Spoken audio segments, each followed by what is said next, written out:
और ये जो ऑर्गेनाइजेशन है आयरिश रिपब्लिकन आर्मी, वो खुसूसन कैथलिक ऑर्गेनाइजेशन है, इसीलिए झगड़ा कर रही है प्रोटेस्टेंट के साथ और कई सालों से कर रही है। 100 से ज्यादा टेररिस्ट अटैक किए उनने। 1972 में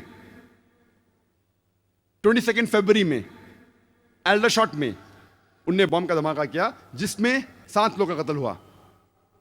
21 जुलाई 1972 बेलफास्ट शहर में ये आईआरए ने और एक बम धमाका किया जिसमें 11 लोग का कत्ल हुआ और 130 घायल हुए। 10 दिन बाद 31 जुलाई 1972 में क्लॉडी में 3 बम धमाका किए उनने और इसमें 9 लोग की हत्या हुई। 1974 में गिलफोर्ड पब में उनने बम धमाका किया जिसमें 5 लोग का इंतकाल हुआ और 44 लोग घायल हुए।